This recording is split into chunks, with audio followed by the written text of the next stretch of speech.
bersama aku Mala. Kalian sekarang sedang berada di Mrs. Rosmala Channel. Oh ya teman-teman yang belum pada subscribe vlog aku, tolong dibantu supportnya ya untuk klik tombol subscribe di bawah vlog aku. Karena apabila ada kritik dan masukan dari teman-teman untuk vlog yang aku buat, itu sangat membantu aku loh sebagai YouTuber pemula. Oke teman-teman, sesuai dengan janji aku di vlog pertama yang aku buat sebelumnya, aku akan melanjutkan cerita wisata religi aku berkunjung ke salah satu negara di Timur Tengah, yaitu Yordania. Karena siapa yang sangka loh, di Yordania itu banyak sekali tempat-tempat objek wisata yang kalian harus kunjungi dan kalian harus ketahui tempat-tempat yang populernya itu apa saja dan bagaimana gitu kan. Jadi bagi kalian semua yang pada penasaran, tolong disimak dan ditonton ya YouTube aku sampai habis, oke? Oke, untuk cerita aku mulai saat aku sebelum berkunjung untuk pergi umroh.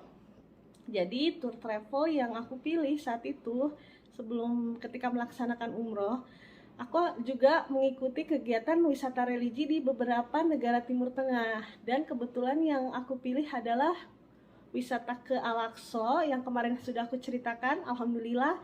Dan kemudian wisata ke Yordania. Karena di Yordania ada beberapa tempat-tempat yang mengandung nilai sejarah dan sangat populer yang amazing banget aku pas datangnya pastinya. Nah, saat itu ketika aku landing di bandara Yordania di kota Amman, aku dengan rombongan-rombonganku itu bersinggah dulu untuk makan siang di suatu restoran di daerah Yordania, di mana restoran itu bentuknya seperti kastil. Ya, sekarang kita lagi ada di daerah Amman ya, Beb ya? Iya, di ibu kotanya Yordan. Aduh, sumpah di sini Sekarang udah mau ke Petra banget. Beb, ini tempat makan kita nih. Bentuknya kayak kastil gitu, manusia. Kanan kiri gurun semua. Iya. Gurun semua. Tapi sumpah di sini dingin banget. Ini jaket gak ngaruh. Aku nggak lupa nanti akan melampirkan foto-foto kenarsisan yang aku punya bersama suamiku. Oke, lanjut ya. Setelah kita melaksanakan sholat zuhur dan makan siang dengan rombongan, kita diarahkan menuju salah satu objek wisata yang pertama adalah di Petra. Mungkin bagi teman-teman di sini ada yang familiar dengan Petra atau mungkin ada yang pernah kesana juga. Bagaimana teman-teman? Bagus kan? Bagus, pastinya bagus gitu kan. Tapi bagi kalian yang belum pernah ke sana gitu, mungkin kalian pada pernah nonton Indiana Jones. Nah, itu tempat itu yang alhamdulillah aku ke sana. Alhamdulillah ya Allah. Nah, di kota Petra itu kita harus berkorban. Berkorban maksudnya apa gitu kan? Berkorban untuk melihat keajaiban, salah satu keajaiban dunia, berjalan sejauh 100 meter lebih mungkin, melewati tebing-tebing dan gunung-gunung pastinya kita harus lewati untuk melihat bangunan yang dibuat dari pahatan batu berbentuk istana yang bernama istananya itu Al-Ghazni kalau nggak salah. Nah, di Petra itu sudah berdiri sejak abad keempat sebelum Masehi loh teman-teman. Petra ini terletak di tebing-tebing dan gurun-gurun di daerah selatan Yordania. Nah, aku dan suamiku beserta rombongan itu jalan. Sebenarnya sih di situ ada yang menawarkan naik delman, naik kuda. Ada orang-orang penduduk sana ya, penduduk asli sana tuh menawarkan kalau yang capek gitu kan untuk mendaki ke atas gitu. Cuman memang kita pingin mengabadikan setiap momen walaupun jalan sejauh apapun kita terjang ya kan pemirsa. Nah, aku sambil merekam, aku sambil foto-foto dengan suamiku di setiap tebingnya, bahkan aku juga selfie sendiri karena kita melewati gurun dan tebing, tentu banyak pasir-pasir ya. Jadi aku waktu itu nggak bawa masker, jadi kerudung tuh aku tutup gini gitu kan, pakai kacamata juga karena sangat silau juga. Cuacanya itu terlihat sangat panas tapi sangat dingin. Aneh ya, gimana ya aku ngejelasin ya, kelihatannya tuh terik matahari ya, tapi di sana udaranya tuh dingin banget, mungkin 5 derajat kali ya.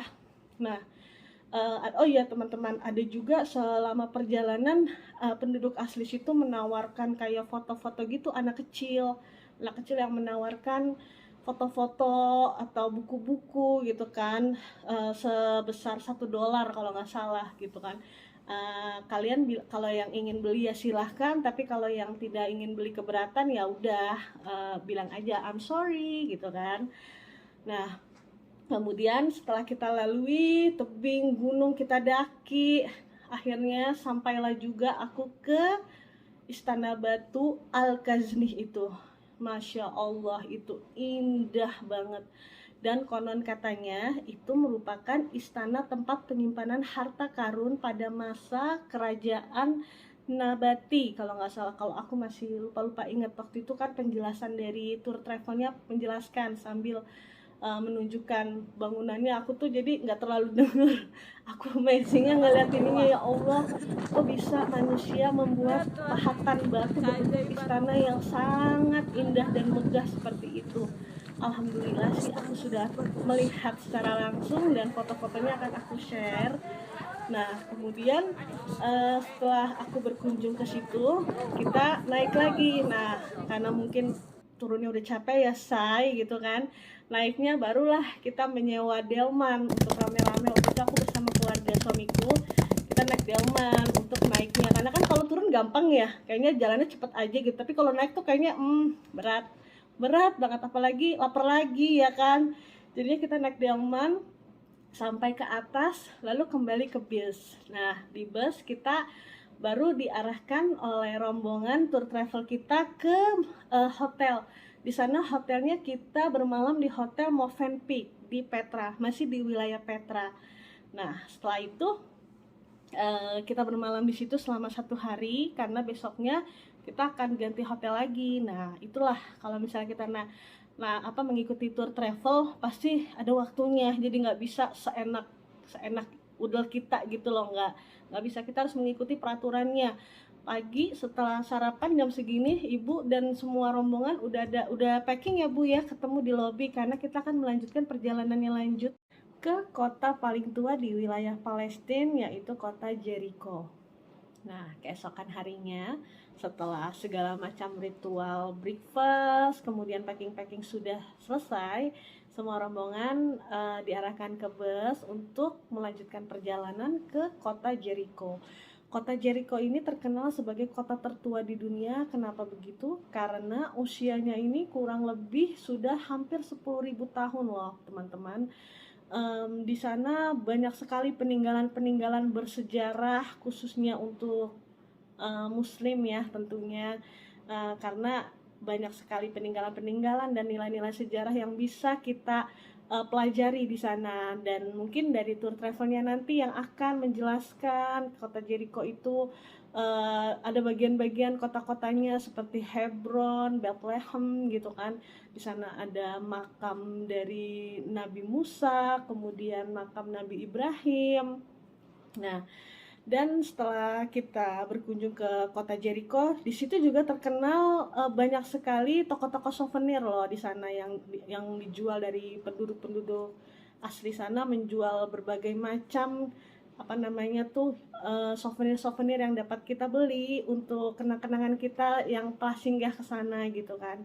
Dan di sana juga katanya turun salju di Hebron ya. Di Hebron itu aku dan rombongan itu karena lagi hujan lebat, waktu itu hujan lebat dan angin. Nah, katanya tour travelnya si Ustadz Yudi bilang, ini kalau kita masih menunggu 2-3 jam lagi bisa turun salju di sini, katanya gitu kan. Nah, sayangnya aja kita udah melanjutkan perjalanan kita sudah di bis. Di bis aja tuh juga suasana temperatur suhunya aja tuh udah minus 5 derajat gitu kan. Dingin sekali gitu. Nah, kemudian setelah kita habis dari kota Jericho, kita diarahkan menuju ke Damaskus Gate. Itu gerbang Damaskus, di mana itu merupakan perbatasan antara wilayah Yordania ke wilayah Palestina Israel di situ. Nah, setelah melalui itu, aku berkunjung ke wisata Al-Aqsa yang pernah aku ceritakan di vlog pertama aku gitu kan. Dan alhamdulillah pemandangannya dan suasananya walaupun sedikit mencekam ya di Israel, tapi aku sudah melalui itu gitu kan dengan sangat rasa bersyukur yang paling mendalam kepada Allah. Nah, setelah kita sudah waktu itu rombongan aku dan rombongan sudah berkunjung ke Al-Aqsa, kita lanjutkan untuk tempat wisata terakhir yang kita kunjungi sebelum kita melaksanakan ibadah umroh. Kita diarahkan pihak tour travel ke wilayah Dead Sea, Laut Mati. Nah, di sini di Laut Mati ini atau yang lebih dikenal dengan nama Dead Sea. Kenapa Dead Sea? Karena sudah tidak ada lagi kehidupan ikan di dalam laut tersebut. Karena laut tersebut kan memiliki kadar garam yang cukup tinggi ya. Kalau tidak salah sebesar 34% kadar garamnya dibanding dengan laut-laut yang ada di seluruh dunia yang rata-rata itu kadar garamnya hanya 3% gitu kan. Nah, dan hal itulah yang membuat juga manusia nggak akan bisa tenggelam di laut tersebut gitu kan, pasti akan terapung gitu loh, mau seberat apapun berat badannya tidak akan tenggelam gitu loh. Dan untuk membuktikannya, rombongan aku saat itu yang bapak-bapak khususnya ya mencoba untuk nyebur gitu kan ke laut tersebut gitu loh. Dan benar, aku lihat sendiri mereka pada terapung, jalan sendiri tanpa harus berenang juga dia jalan ngapung gitu kan.